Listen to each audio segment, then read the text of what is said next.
Okay, and I am very happy to introduce my colleagues from the University at Albany. Today we have Erin Couture, who is the Director of Student Experiences, and Carol Ann Germain, who is the Associate Teaching, is on the Associate Teaching faculty and Chair of the Department of Information Sciences and Technology in the College of Emergency Preparedness, Homeland Security, and Cybersecurity. Did I get that right? Some of you probably attended this school when it was called the Library School, but I'm going to now hand it over to them to take it away. Thank you, Erin and Carol Ann. Awesome. Thank you so much, Susan and Kathy, for introducing us and having us here today. We do have a slideshow that we will pull up, so I will share my screen right now. So let's make sure we can get that set. And we still call it the library school. Okay, are we good? Can we all see the screen? Yep, it looks great. Okay, perfect. So welcome, everyone. Thank you. Thank you for the introduction. Again, the name of our college, the College of Emergency Preparedness, Homeland Security, and Cybersecurity is quite long. It is not indicative or inclusive of all of our programs. So we are in the process of a name change, so that is forthcoming. But for all intents and purposes, we do just refer to ourselves, usually within presentations and in conversation, as CEHC. So if you do hear us reference CEHC, we are referencing the college. And if you hear us reference IST, we are referencing the Department of Information Sciences and Technology. So I will talk a little bit about our college, and then I will turn over to Carol Ann, who will give a little bit of information about the department. So as we mentioned, the name of our college, we are the College of Emergency Preparedness, Homeland Security, and Cybersecurity. We have 3 different departments in our college and a standalone PhD program. So just to kind of give you a broad overview, we do have a Department of Emergency Management and Homeland Security and a Department of Cybersecurity, in addition to our Department of Information Sciences and Technology.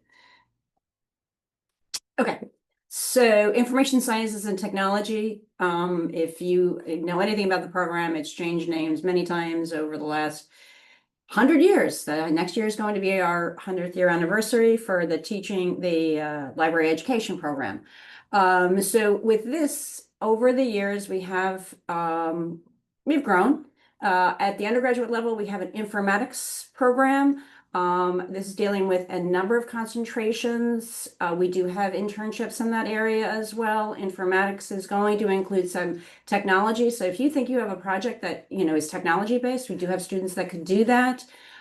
We just introduced a new track, which is library and information services at the undergraduate. We're hoping we get students that are in that and actually do it as an undergraduate and move into the master's program. We just created a game design and development program. You probably think, why would we ever get an intern from that? But you might find that you have gaming programs that are in your institution, whether it's a library, an archive, a museum. Maybe you want them to design a game. This would certainly be an opportunity for them to do that. And we have the master's degree at the information science, in the information sciences, and that has 4 tracks.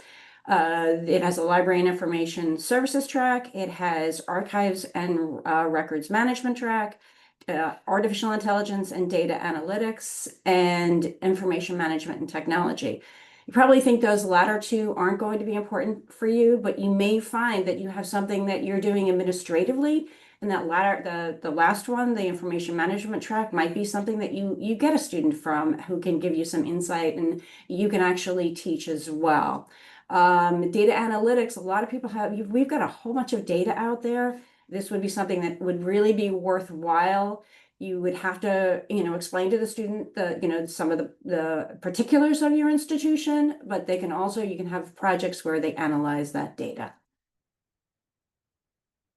Okay, so we'll kind of give a brief overview on what is an internship.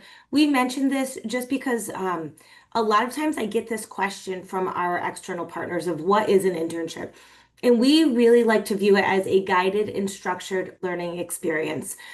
We will often say to our students, we would love for them to find a solid quality internship. So obviously there are going to be tasks that come along the way in an internship. They may have to make photocopies, but we don't want these internship experiences to be solely those kind of smaller tasks. We truly want it to be guided and structured by a site supervisor. In these experiences, we love when students can take what they have learned in the classroom and apply it to the world outside of UAlbany or outside of their classroom. Whether they're working on one specific project or maybe subsets of other projects toward one clear goal. So again, working on something of substance that can really contribute to your work and what you're working on and help build that, but also help them learn and navigate applying the skills from the classroom to what you are doing. It helps students build their practical skills. It helps them explore their career paths. We really express upon our students that every internship that they do, every experiential learning, every opportunity they engage in is really a positive one. It can either help them confirm something that they're interested in or help them navigate if they find that what they thought they were interested in may not truly be something that they're interested in. We always say to our students, it's better to find this out while you're taking courses, while you're working toward a degree, and not after you finish your degree and uproot your family and perhaps move somewhere for a job to learn that you don't truly enjoy what you are doing. Internships also help our students make professional connections and also help them gain workplace experience. We have a wide variety of students at both our undergraduate and graduate levels. We do have returning learners, some that are coming back for a second degree. So some of those folks do have workplace experience, which is great. Some of our other students do not have that workplace experience yet. So this is a great opportunity for them to both get experience related to their field of interest and that workplace experience, that professional development, that understanding of what it is like to be in a professional setting that isn't a classroom. So when we look at some of our undergraduate students and some of our graduate students who have come directly from undergrad, that is kind of where we see a lot of those folks. But like I mentioned, we also do have folks who are returning students, second career adult learners who have had that workplace experience.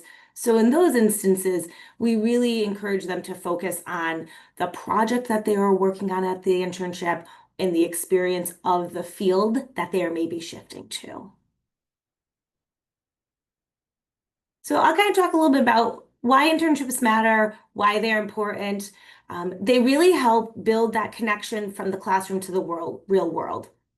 Students can read every book, every article, but that is a baseline knowledge for them. That really kind of gives them the foundation that they then have to learn how to apply beyond the classroom. And you'll hear me say this multiple times. You'll hear Carol Ann say it. It is so important for students in those moments because it's helping build their communication skills. So when they're in the classroom, they do work in teams, they do work in groups, but they become very comfortable with those groups. And we want students to push themselves out of their comfort zone. So when we're bridging the classroom learning experience to the real world, we're also helping our students learn the skills of communication, how to effectively communicate, how to communicate in a professional setting. And again, how that might look a little bit different than the professional setting that they're coming from or the academic setting. We think internships are a great opportunity for our students to enhance professional and technical skills. So again, they're getting that foundational knowledge in the classroom, but we understand as folks in academia that the industry changes quite frequently. And so sometimes that can be hard. We still want to give them that foundation, that history of where we have come to where we are, but we want students to be agile enough to be able to shift and have the skills needed as industries change and as industries evolve. We like that our students build networks and career paths. Again, when we kind of push our students at orientation here, we tell them, go talk to faculty, go talk to staff on campus. When students go to internships, that is their opportunity to then go network with the industry, network with folks from the world outside of Albany, outside of the Department of Information Sciences and Technology, and start building their networks. I think we all sometimes can become a little comfortable in our home zones, where we are currently sitting, who we surround ourselves with. And we view internships as an opportunity for our students to expand who they are, expand their networks, expand their net worth. And then we also hope that internships provide added value to the host organizations. So if you were a host organization, we hope that internships provide an opportunity for you to enhance and grow whatever programming or projects you are currently working on. We'll get to a little bit of the benefits for the host organizations in a slide in just a few minutes, but we really look at internships as a two-way street. We like to see it be mutually beneficial, where at the end of the internship, you are taking away something from it as well, and that you have found that it is a positive experience for you. Anything that I missed with that? No, I think you covered it all. I also think that one of the things, and I know everyone tries to keep up with things, but a lot of times when you have a student, they have fresh ideas. We are getting we've normally been an organization which has more returning students. We're getting a lot of students that are traditional. They're coming out of the undergraduate and going into the master's degree. So having that fresh idea, they have a better understanding of some of the technologies, the social media. So that can really be a benefit for your organization. And it's a benefit for us too. So we're just going to kind of brief on what the internship requirements are on our end to help give you an idea, give you that full picture of what it looks like. So up on the slide, you will see the requirements are slightly different depending on if it's an undergraduate student or a graduate student. As Carol Ann mentioned, within the informatics major, the Bachelor of Science at the undergraduate level, there are some concentrations and students in concentrations that may be of benefit to you as you're working on things here. So I am going to talk just briefly about the undergraduate and then the graduate. So you'll see at the undergraduate level, our students that are doing internships for credit, they do take 3 credits at a time. The internship is required to be 120 hours for every 3 credits. Typically, students do a 3-credit internship. We do have students do more than 3 credits at a time. It will depend a little bit on what they are doing at that internship and what some of their other course load work is like. But our students work closely with their academic advisors to make that decision on how many credits they will be completing. So between their academic advisor and the site, they will decide. But rule of thumb at the undergraduate level, 120 hours at the internship for 3 credits. And that 3 credits is usually done over the course of 1 semester. Either a spring semester, which is 15 to 16 weeks, a summer semester, which is 10 to 12-ish weeks, or a fall semester, which is again 15 to 16-ish weeks. And we say ish just because depending on how the calendar falls. Internships can be in person, hybrid, or remote. As we had mentioned, we do have in-person students here local in the capital region, but we also have online students that span all across New York State and beyond. We have online students in other states as well. So we have found that a lot of organizations do hybrid internships where they may have them on site directly a couple days a week. And then they may also have them work remotely if they're working on a specific project. It is all up to your personal preference, though. We do require that any intern that we have that is earning credit is supervised by a site mentor. And so it can always be a good big question of who can that site mentor be? We do require at the graduate level, and I'll get over to graduate in a minute, but I'll kind of put this out there, that the site mentor does have a master's degree. In the past, there has been some specification that it must be a specific librarian degree.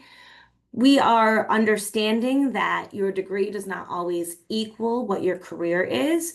So we are flexible in that it does not have to be that specific degree, especially understanding that the project someone may be working on for you or with you, maybe more on an IT side of things, maybe look like a makerspace. So they may have just different subsets and different skills that they're bringing to the table. So we are flexible with what that degree is.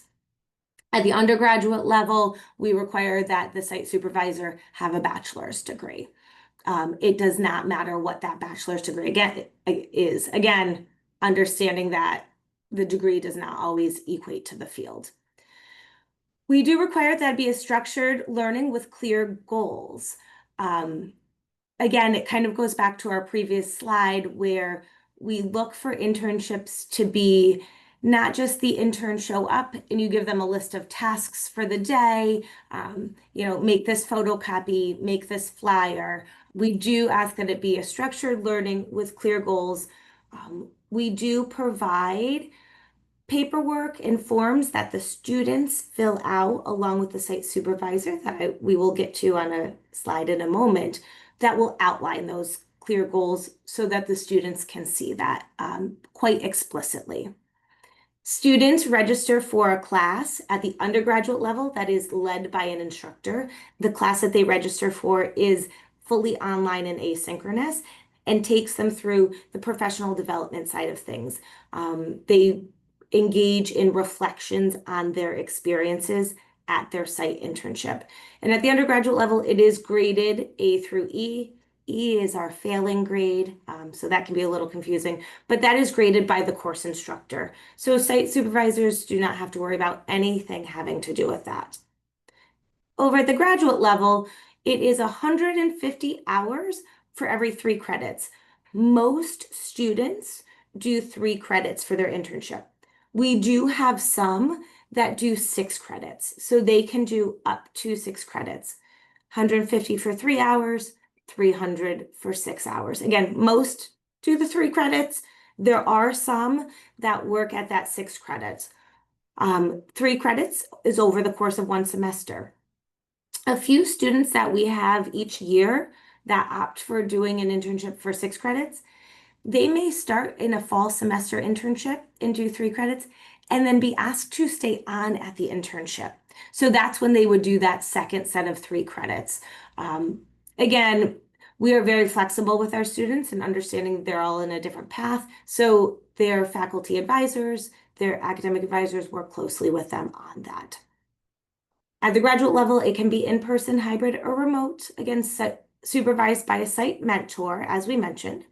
Same structured learning with clear goals. At the graduate level, the student registers for a class that is faculty advisor led. So each of our graduate students has a faculty advisor, and that faculty advisor leads the course that that student is taking. It is graded SU, so for the outside world, that is typically just considered pass-fail by the faculty advisor, though. So again, you're not doing the grading, you're not worrying anything about those components to it. But we would certainly, one of the documents that you have is we do have a mentor evaluation, a site mentor evaluation. And so we do take that into account. So, and then the student, just like undergrads, the graduate students do have a number of assignments that they have to complete. I don't know if that's on another slide, but it is not. I forgot to mention it. Sorry. That's okay. That's okay. And so those have a range. So we have some that are very simple. A log. What we ask them to do is, just log their hours, for each day that they're working. It really helps them understand when they've gotten to 150 hours to write a 1 or 2 sentences for each one of those days. Okay, so that when they have to write up a 5-page paper describing what their experience was. We like when they take some of the information that they've learned in the class and use it and explain it in that paper as well. Usually they'll have a project, so they spend a lot of that paper writing about that project, which is, it's more of a reflection. So it's not a, it's not a high end. We really think the 150 hours is a large part of the internship. And then we asked them to write, and I refer to it as a public relations statement. And I suggest that they write it with whoever the site mentor is. And that can be used if you have a newsletter, or you want to submit it to, a local paper, that you could highlight that you've had an intern. And they can submit it, we don't think that's plagiarism, because we just want them to get an idea of, explaining what they've done. And again, they can write it with you.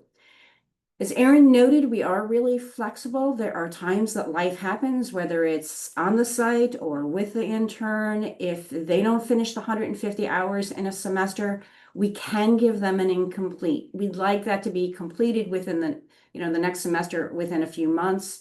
If it happened in the fall semester and they wanted to complete the hours over the winter break, that's not a problem. You may have a site where you have limited hours, especially if you're a small rural entity. A lot of times your hours aren't, you don't overlap with the hours of the intern. We'll really work with you and be flexible with that. I also just want to mention, with respect to that, we understand that the academic calendar does not always align with the calendar of folks outside of academia. So I'll mention this when we refer to a fall internship, that typically starts at the end of August and at the middle of December-ish. When we say spring semester, typically mid to late January to the beginning of May. And then summer, we typically refer to middle of May to middle of August. With that being said, we have mechanisms in place where students are able to, if they can't start an internship that first day of class because the internship site is not ready, if that's just not how your system is set up, we have mechanisms to account for that. We understand that calendars do not always align, so we are flexible in those opportunities. So kind of going back, I had mentioned we would talk about why host an intern. What does it do for you? What can it bring to you as an outside entity? Access to motivated and skilled students.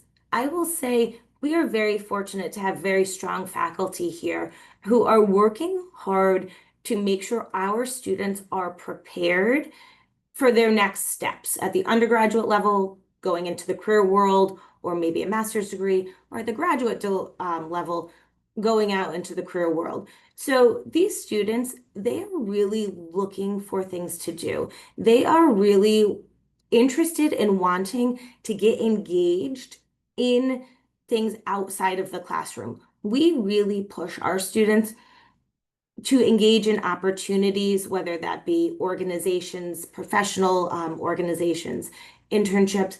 We really push them and try to help them understand the benefits of that.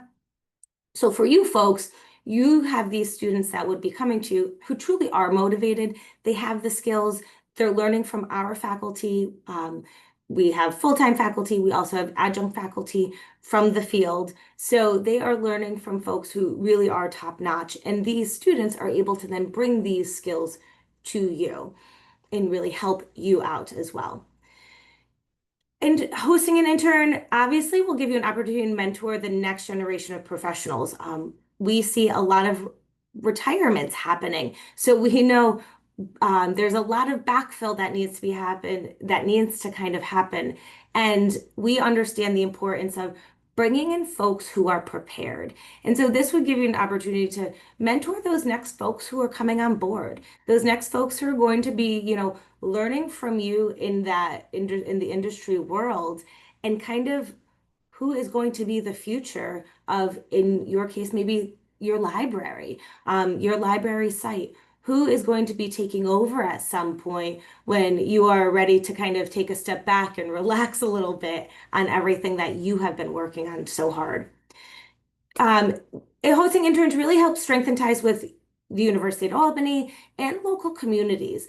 If you have a site intern, maybe if you're not local to the Albany area, if your site intern is local to your area, they might have other local community ties. It really can help strengthen and build maybe even some of your community programming. Our students, as Carol Ann had mentioned, they do come in with some fresh new ideas sometimes and just a different perspective. If they live in your area and they're coming to, they might give you some perspective to what some of those K-12 schools are doing, what some of those PTAs are interested in, what some of those parents and guardians who have the younger children, what they might be interested in, kind of giving you just a different perspective that can be helpful. And then building ties with us. As Carolyn mentioned, we are approaching the 100-year celebration of our library education program, and we are really even looking to grow with that. So we are looking to celebrate in a lot of different ways. And so this might even be a great opportunity. So I'm just throwing a little plug for that. If you see emails come from us about that, please take a look at those. But here at UAlbany, we continue to grow. Just when we think we are done growing, we keep growing and we keep evolving. And we love working with external partners. It's important to us, and we always hope that we can bring an added value to you as well. Creating new pipelines for hires. We know that every time you hire folks, it is an investment that you are making in the person that you are hiring. And we understand the value of not having to constantly retrain folks, reacclimate them, onboard them. So by utilizing interns, it can help to create a pipeline to ease up on your workload some when it comes to that onboarding, that training. Because again, we know it's an investment, and every time you hire someone or you work with someone, whether that be an intern, unpaid, a paid intern, a full-time employee, or even just a volunteer, we understand that that's an investment, and we know the importance of capitalizing on that investment and hopefully making the return on your investment um, worthwhile for you and hopefully long term. And then we'll mention again, fresh ideas and energy. The students in our classrooms are constantly working on group projects, constantly working on developing new ideas, looking at things from outside the box, being creative, and really truly thinking of what is next, not just what is now. So that can help you by, bringing in these students who have these thoughts, or maybe they've worked on a project in the class that would be incredibly beneficial to something that you're already working on.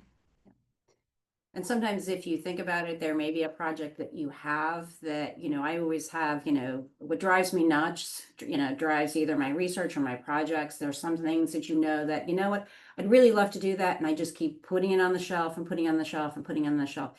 Here's a place, if you can, if you embrace the idea of having an intern, you can really have that intern, in getting them started. It does take some work, but then really bringing that project to fruition. And I read a lot of the reports that come back from interns. I had 40 interns this summer, and it's so interesting to read some of their projects. On an aside, the idea of the pipeline for new hires. As an undergraduate, I did an information science degree, and so I was doing a dual BA master's, and I got my internship at the university libraries. After that internship, I got a graduate assistant position, and then I get a temporary position, and then I get a job. And I've been at the university all that time. So as Erin says, a lot of times you get to work with somebody, and you may find somebody who's really perfect for your organization. So yeah, it is really worthwhile. So this side kind of breaks down who does what, because again, we do try and minimize the paperwork, the administrative things and tasks that a site supervisor would have to do. So when we look at the slide, we'll see that internship host internship site, they would provide us with a defined project or role. So, and we'll talk about this again with how to engage specifically with interns, but that is on the host internship site to develop a project or what roles they want fulfilled. We don't want to make those decisions for you. You know what's best for your organization. So that is something that would be on your plate. You would designate a site supervisor or a site mentor. provide regular feedback and evaluation to the students. So whether that's meeting with them regularly, the kind of touching base with them, just following up on what they're working on. So again, you're kind of that loop that is providing the projects to the student and then also providing them with feedback and evaluation. We do ask at both the undergraduate and graduate level that the site supervisor, the site mentor at the end fill out it's brief, a feedback form on the student. Most folks, it takes about 5 minutes to fill out. So at the beginning of the internship, um, we ask the students to sit down with their site supervisor and outline what their goals are, what the project is that they're going to be working on, or what pieces of projects they're going to be working on. At the end of the semester, we ask this site supervisor to provide us with just, again, a brief feedback. And then at both the undergraduate and graduate levels, again, the end of the semester, we do ask the site supervisor to sign off on the log of hours. The student maintains the log of hours. We just ask that the site supervisor sign off on it. So as far as kind of the paperwork side of things go, it's just really those three elements that we ask for engagement in. We're trying not to make more work for you, but trying to make sure that we are having and maintaining open lines of communication. And then we do ask that at this host internship site, a safe, inclusive, and professional learning environment for the students, a place where they can learn and grow, a place where it's safe for them to make some of those minor mistakes, a place for them to learn that it's okay to get feedback and that feedback is good, even if it's maybe having to change something that they've produced and provided to you. We view this as a learning experience for our students and really that safe place to learn and grow and apply their knowledge and expand what they're doing. Then when you look at our side of the house, we often advertise out internships. So if you have internships or if you've posted an internship on the CDLC page, which we will chat about in just a moment, we advertise those out to our students. We do it in a couple different mechanisms, but kind of our surefire way of doing it is every Wednesday, we send out an email to all of our students with different internship opportunities available for them to apply to. I often work with site supervisors who ask me to send it out in a separate email in addition to that Wednesday email, or maybe to a more targeted audience of students, which we are more than happy to do. We can assist if you need help with kind of that guidance or assistance of what could a student do, or what projects can we give a student to do. We do have a slide about that, but if you would like further guidance on that, if you'd like further ideas or thoughts, we'd be more than happy to chat about that as well. We provide the supplemental course that happens simultaneously with the internship that we previously mentioned. That is housed in our college, in our department, by our faculty, our instructors. So again, none of that you have to worry about. And then we do also keep ongoing communication and support. So at the beginning of every semester, we do send an email out to all of our internship site supervisors just saying, welcome, thank you for having one of our students as an intern. Here's what you can expect over the next few weeks. You'll be hearing from us again toward the end of the semester. Be on the lookout for that email. But please let us know if you have any questions in the meantime. So we really kind of keep that ongoing and just open line of communications quite regularly. Site supervisors, I have a site supervisor contact me each week just from everything from this student is doing a really great job on this to, hey, Erin, I noticed this student didn't fill out a learning agreement or with me. Are they maybe not registered for the class? So if there are any issues that come up, we always hope that there aren't. But of course, we realize that there may be. If there are any issues that come up, you come directly to us after working with the intern, and we are more than happy to help with that. We do in our early courses, the introductory courses do bring up the internship as something that students are required to do. So this is on their plate, usually from the very first semester. Some students may not take that course until the second semester. But they normally should have an idea, maybe a little later at the undergraduate level. Yes. But they have the idea that they need an internship. We do have some students that are panicked when they realize that they're at the end and they haven't done some of this groundwork for that. Please understand, that's not on you. We will work with them, but just because they're panicked, it doesn't mean you have to agree to an internship with them. So we just do want to make that clear. And some students are really good about this. Some students are very not so good. So the faculty advisor, as I mentioned, at the graduate level, the faculty advisor works closely with the student to make sure that the student is working with the internship site supervisor, the internship site mentor.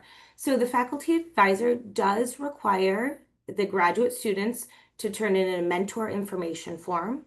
So that is a form that just outlines who you are. Sorry, this popped up on the screen. It'd be bad if my computer restarted right now. The mentor information form just provides information about who you are.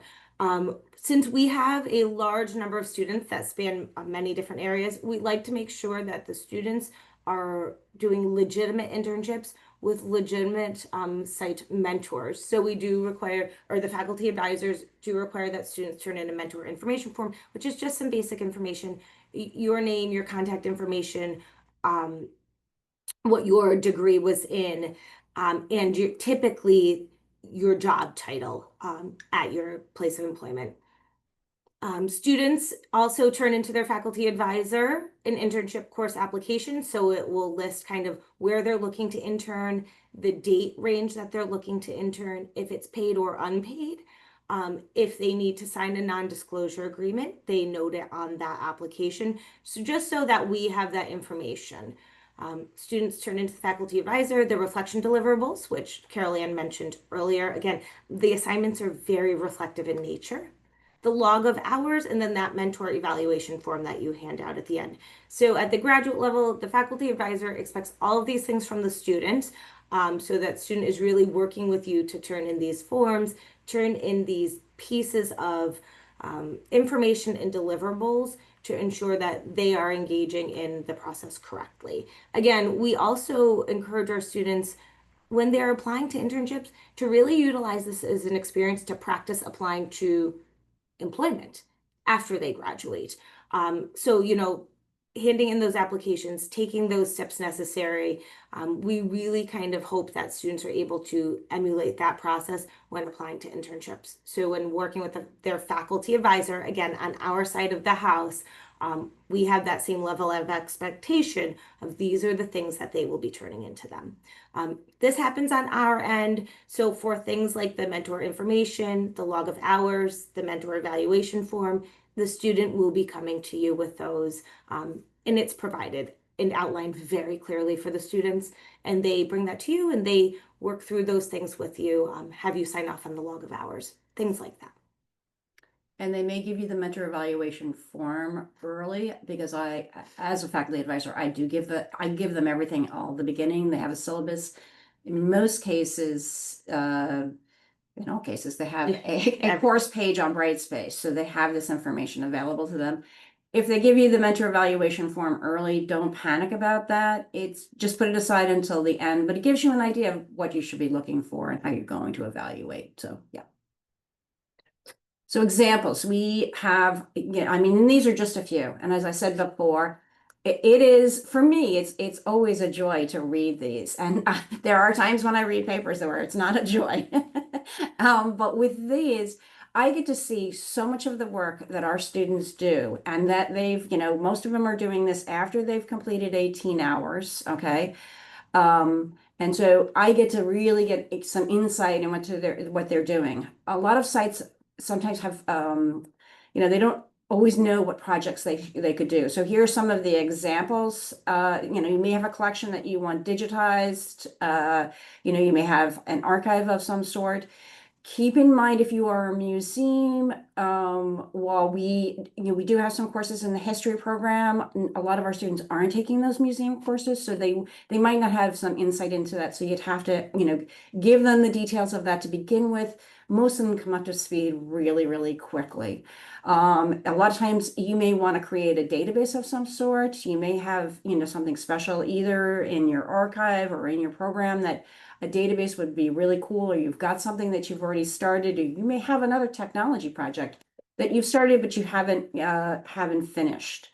A lot of times our students are doing a lot of programming and instruction, especially when it's at an academic institution. I know we have some public libraries on, and you do huge amounts of programming. A lot of our students, do programming. Some of them can be really, really creative. So here would be a place, for us with 100 years coming up, we would think about, okay, we really want some students to do something around that. So we could actually have them do that. So if you have something, an event that's coming up, some milestone that's coming up, you can certainly work with that. If you find that you have a population that, needs some more help with certain digital literacies, here's a place where a student, you will give them the instruction on how to do it, but then they will actually do that. I have one project, which I always love this project, is I had a student, and this wasn't a public library, it's Bronx Public Library. She wanted to create a makerspace. Her supervisor said, we don't have the money, we don't have the space for it. And so we talked about it. And, one of the things we said was, well, maybe she could create a pop-up makerspace. Because she was in the New York library system, she could work with them in order to get some instruction on how to do this and work in the internship. But she did such a great job. She got a grant. She had several events. She did the marketing for it. She wrote up a really good report. She had done a great literature review. They came back and said, we're going to give you the money and we're going to give you the space to actually have a maker space. So this really brought about something. She was in that institution. You may have some of your library assistants that are coming for a degree with us. Something like that might be a possibility for them. Certainly, coordinating summer reading programs, the idea of, students not knowing how to cook. Here would be having a program on cooking or a cooking series would be great. Some of the internships, certainly we've had there may be a health organization out there. We've had, or it could be a lot of your special libraries out here. Taking some of the data, doing some data integration and a visualization project. We've had students who have done, especially in particular, you may have a collection that you need weeded. We do have a collection development course. If they've taken that and you want them to work on that for your organization, that would be great. A lot of times you may have, especially in your special collections, you may have an esoteric collection that may have been donated. You may want to have the students work on that. We do have students take information policy courses. If you have policies that you want students to review and update, that could be a possibility for you.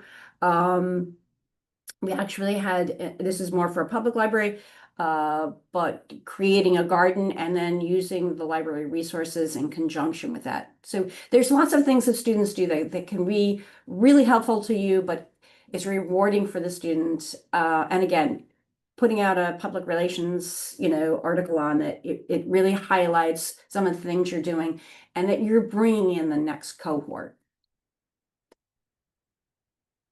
So kind of what would those next steps be? What does that look like to get involved? So I will just put the plug I think Susan did put in the chat. CDLC does have a job board, but they have recently, I think since last year, now included internships, which is incredibly a great resource for us. And we are so thankful that CDLC has now incorporated internships on that board. So, yep, there is a link in the chat. Perfect. Thank you, Susan. So if you have an internship kind of ready to go that you would like posted, you can post that right there. We share out those opportunities with our students. We also share that job board with our students. So that is a great go-to. If you are looking to kind of work with us and you don't have an internship developed yet, you kind of maybe need some help, you want to talk through some things, you want to flesh out some pieces of it, reach out to me or Carol Ann. Our contact information will be on the last slide. And so you will have that at the end of this presentation, and it will get emailed out to you.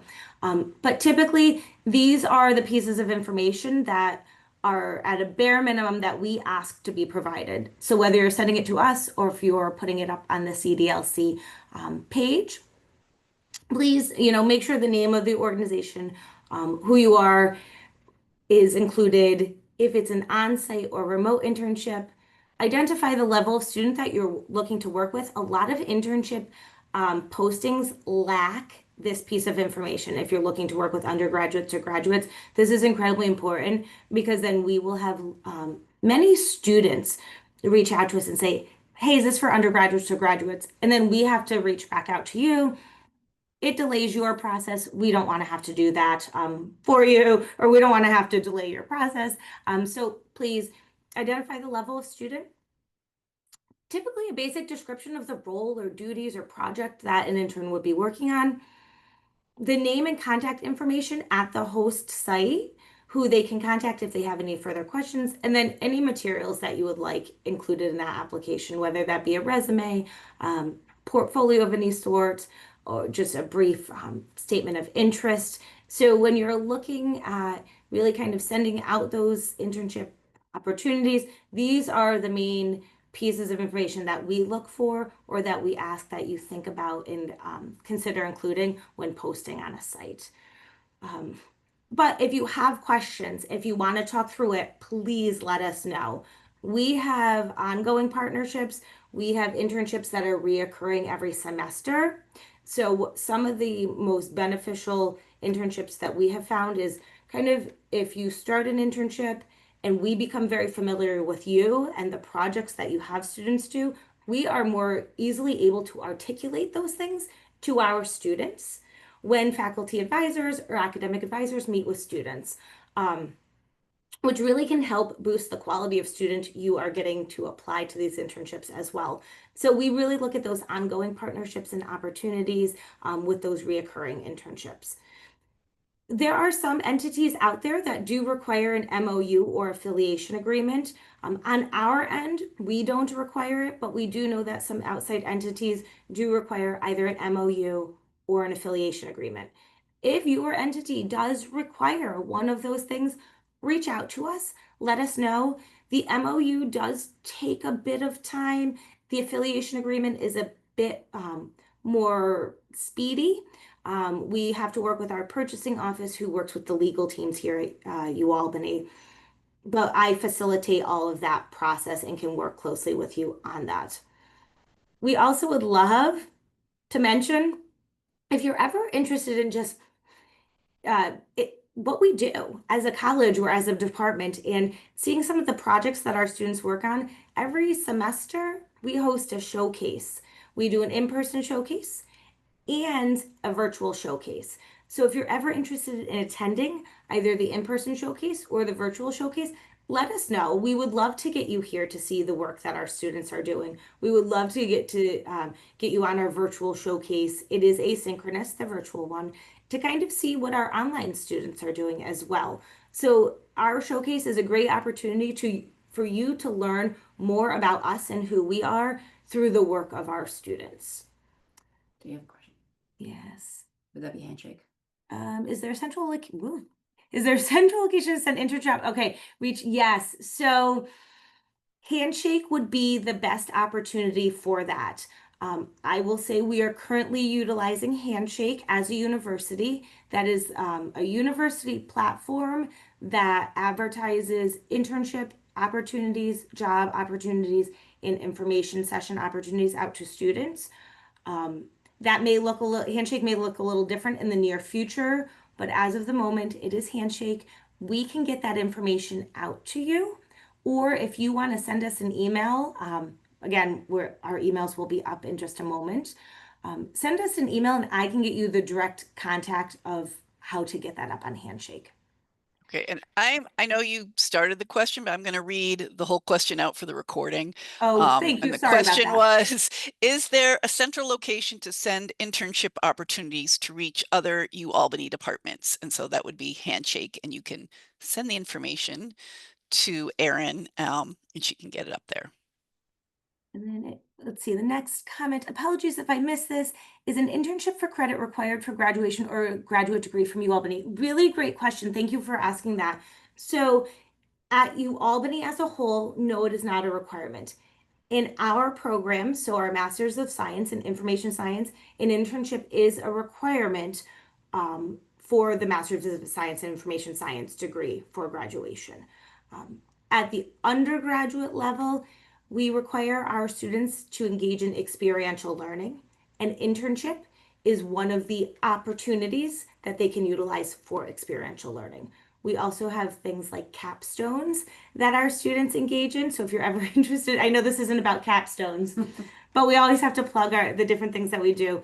A capstone opportunity, it's where we have a group of about 25 undergraduate students. So this is at the undergraduate level, work alongside a faculty member and an external partner on a project for that external partner for the semester.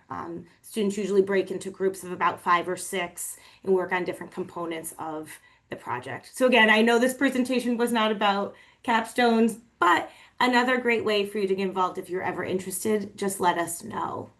And we also have a lot of students who come back who are in libraries. They've been in libraries for 5, 10, 15 years, and they don't feel they'll need an internship.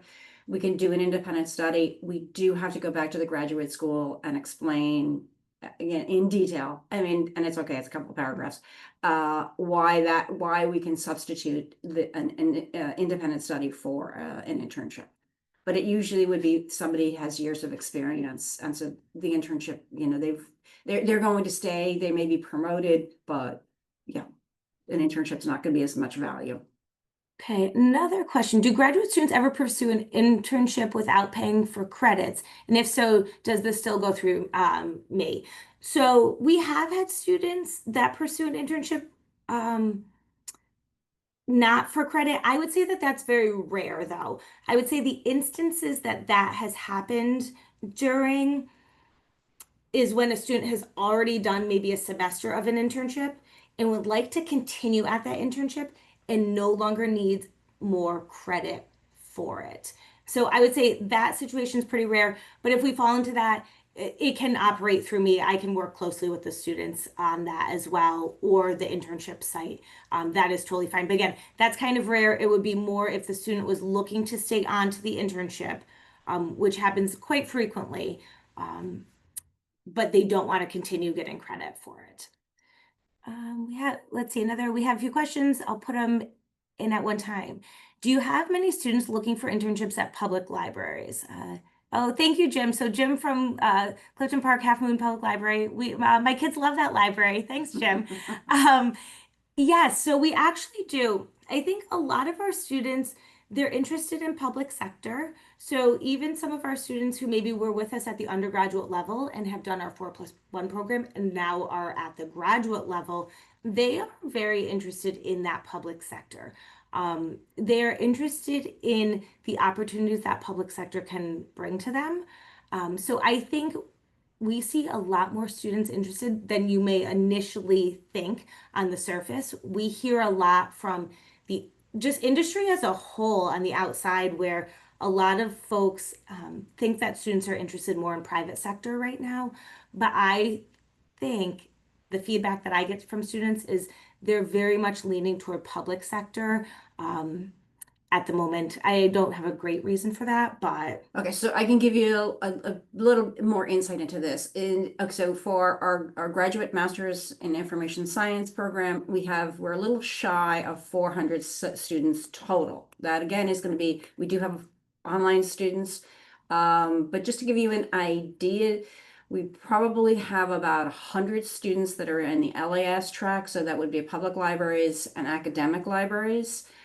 We have about 90 for our school library program, which is separate from this. And those internships are done separately than what Erin's doing. We have right now probably around 70 students that are in the archives track, and I want to say about 60 for the other two technology tracks. New to program, the university is always looking at new to program. So we just new to program for summer and fall. We had 37 new students in our LIS track and 24 new students in the archives track. There are students, they don't count our 4+1, so it's a little more than that. So we always on a regular basis, we're doing about 50 total internships a semester. So yes, we have plenty in the public libraries, academic libraries, yes. Okay, a couple more questions. Specific projects are an important part of internships. We've had some and they've been great. Are most interns also looking for a student teaching type internship where they would get a broad experience of what it's like to be a public librarian, not just a specific project? Oh, yes, I think from the student perspective and from our perspective, I'm going to speak for our students. Absolutely. I think involving them in programming, allowing them some latitude to do something with programming, maybe from that student teaching type opportunity. Yes, we. Can I interject here too? So one of the things with an internship that we really like, the sites that a lot of times, and it depends on your size of your site, okay? But your library is certainly going to have a number of units. We really like that, you maybe have 1 week where the student works with a person who is in reference, another week where they work with somebody who is either in your IT or your cataloging. Maybe you would have, your administration. I mean, just to get an idea, a broader idea of what in this case is what your library is. Because so they can get an idea. The project is it's really a culmination of some of the things they learned. It's also something that is very tangible, and it's a win for you. It's a win for them. So the project is not always the center of it, but giving them instructions, learning about it is going to be really, really helpful. What's our next question? Next question. Are there many graduate students interested in learning good old-fashioned reference work, perhaps in a special library? We do have a reference course, and they do have courses where they have to learn how to find information. We would love that. I'm very, one of the things I'm very clear about in most of the instruction I do is that no matter what, our superpowers, especially as librarians, is finding information. And actually even more now, people say, well, we've got AI, we've got Google. We're getting really the hard questions that people can't answer. So really having somebody who knows how to do reference. All our LIS students are required to take, and that would be special academic and public libraries, a reference course. But then we have other courses that we have reference components in that. Another thing that hasn't been noted is we really, this is a good professional development opportunity for students. And when there has been a conference, if students add, some of the conference attendance hours into the internship, we really think that's beneficial because it gets them out into the field. If they're going to NYLA, maybe they'll end up participating in some of the things with NYLA or other organizations. I'm a member of SUNY Law, State University of New York Librarians Association. A lot of the students have, we probably have about 10 students a year who actually go to that, and they really get a lot from it, and have included it in their internship hours. Okay, Leah, I have a lot of cross-disciplinary projects. Are there team internships, or what are the typical minors of your IST and CHC students? Oh, this is a really great question. Yes, we work with actually a number of external entities that kind of utilize that team internship structure. So what we can do is I can go through some of our minors of our students and our concentrations. There are a lot though. So we could be discussing this for a while about the different combinations, but we have everything from data analytics to emergency management to cyber defense, to within game design and development, to the artwork of game design and development, to the storytelling of game design and development. So we have a machine learning. Oh my goodness, we have a lot. Our students that minor in informatics, depending on their major, have different cognates. So it spans I think like 10 different majors across the university as well. So if you would like, we can get you that information. Can I jump in here? Yep. Because Leah asks about history. Yes, we have a dual degree with history as well. So a lot of those students have been really, really helpful. Hi, Jim. What about stipends? We're aware of legal aspects. Interns have to be paid unless they meet specific criteria. Credit earning internships like UAlbany meet the criteria. Yes, they do. That the intern doesn't have to be paid. But our friends have offered a small stipend. Is this kosher? Our lawyer thinks it's okay, but I'm curious what your experience has been with different organizations and situations. Yes, more and more we are seeing internship opportunities that are being offered with a stipend. We were seeing, I would say 7-8 years ago, all unpaid internship opportunities. Then we were starting to see some paid internship opportunities. Then we were starting to see those stipend opportunities, I'd say probably in the past 2 years, kind of creep into play. Yes, on our end, that is okay to do.